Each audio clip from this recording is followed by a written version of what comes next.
अरे वाह भाई वाह, मेरे शेरों यशस्वी जायसवाल और ध्रुव जुरेल, तुमने इस सीरीज में फिरंगियों की ऐसी बनाई रेल, पलट के रख दिया सारा खेल। अरे सही बताएं तो भाई तुम हो बिल्कुल 24 कैरेट का खरा सोना। कोई भी कप्तान तुम जैसे हीरो को कभी नहीं चाहेगा खोना।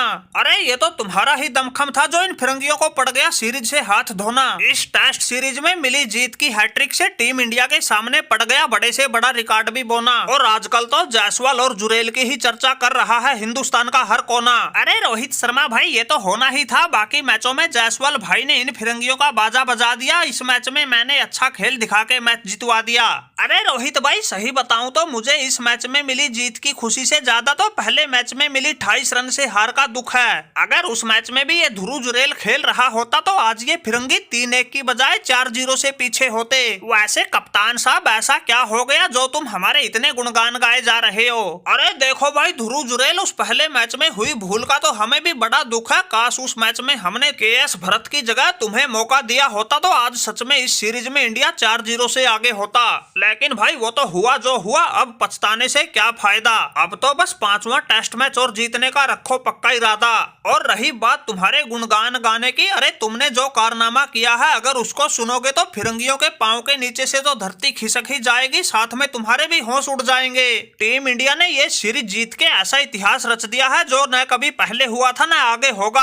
अरे कप्तान साहब, ऐसा क्या हो गया जल्दी बताओ, हमसे खुशी के मारे रुका नहीं जा रहा। अरे भाई जायसवाल, तुम लोगों के दम पर हमारी टीम ने ऐसा कर दिया कमाल, अगर सुनोगे तो खुशी के मारे उछल पड़ोगे। टीम इंडिया ने अपने घर में ये लगातार 17वीं सीरीज जीती है। पिछले 12 सालों से हमें अपने घर में अभी तक कोई टीम हरा नहीं पाई है। लगातार अपने घर में 17वीं टेस्ट सीरीज पर कब्जा करके हम लोगों ने ऐसा रिकॉर्ड बना दिया है जिसे तोड़ने की तो दूर कोई टीम पास आने की भी नहीं सोच सकती। अपने घर में लगातार सीरीज जीतने के मामले में हमारे बाद ऑस्ट्रेलिया का नंबर आता है और वो तो हमसे बहुत पीछे रह जाता है। अरे इस अनोखे रिकॉर्ड में कितना फासला है इसका अंदाजा तो इसी बात से लगा लो। हमने लगातार 17 सीरीज जीती है तो पहले स्थान पर है, ऑस्ट्रेलिया ने 10 जीती है तो वो दूसरे स्थान पर है। और उससे भी बड़ी बात, उन कंगारुओं ने तो ये रिकॉर्ड कभी 2004-05 में बनाया था। हमारा विजय रथ तो हाल फिलहाल में भी चल रहा है। अगर तुम लोग ऐसे ही खेलते रहे, 17 क्या हम तो लगातार 27 सीरीज भी जीत जाएंगे, उसके बाद भी किसी के काबू नहीं आएंगे।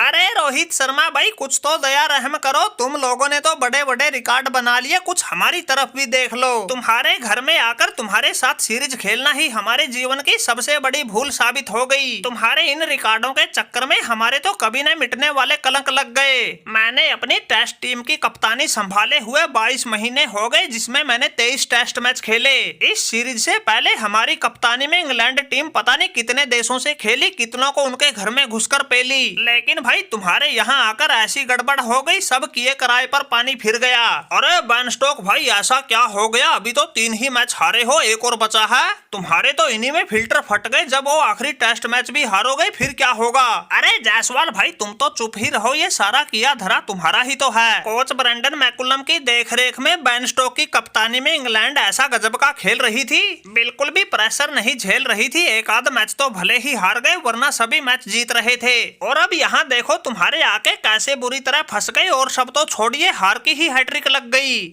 ऐसा तो कप्तान बेन स्टोक ने कभी सपने में भी नहीं सोचा था, जो तुम लोगों ने 4 मैचों में ही करके दिखा दिया। और अभी तो एक मैच और बाकी है, उसमें पता नहीं क्या होगा। अरे रोहित भाई, तुमने 3 मैच जीत लिए, सीरीज पर कब्जा कर लिया। अब अगले मैच में जायसवाल और इन जुरेल जैसों को आराम दे देना, ताकि वो मैच जीत के हम भी कहीं मुंह दिखाने लायक बच सकें। वरना भाई ऐसी नाक कट चुकी है, अपने देश जाके अपने खेल प्रेमियों से आंख भी नहीं मिला पाएंगे। अरे बात सुनो भाई बेन स्टोक, तुम आखिरी मैच हारने की कह रहे हो, हमें तो पहले मैच में मिली हार का ही बड़ा पछतावा है। और तुम लोग हमें आराम करने की सलाह दे रहे हो। जब तक ये जायसवाल तुम लोगों को 4-1 से नहीं ठोकेगा, बिल्कुल भी दम नहीं लेगा। वो तो इस चौथे टेस्ट मैच में भी तुम्हारा जेम्स एंडरसन लंबी छलांग लगा के बिल्कुल तगड़े वाला कैच ले गया मेरा, वरना ये मैच तो इतनी दूर तक जाना ही नहीं था। तुम लोगों को तो सुबह सुबह ही हार जाना था। अरे कप्तान रोहित शर्मा भाई, बात सुन लो, कहीं इस बेन स्टोक की चिकनी चोपड़ी बातों में आ जाओ। अभी तो हमारा कैरियर शुरू ही हुआ है, इसलिए न आराम करेगा यशस्वी जायसवाल, न करेगा ध्रुव जुरेल। हम दोनों तो ऐसे ही बनाएंगे फिरंगियों की अगले मैच में भी रेल।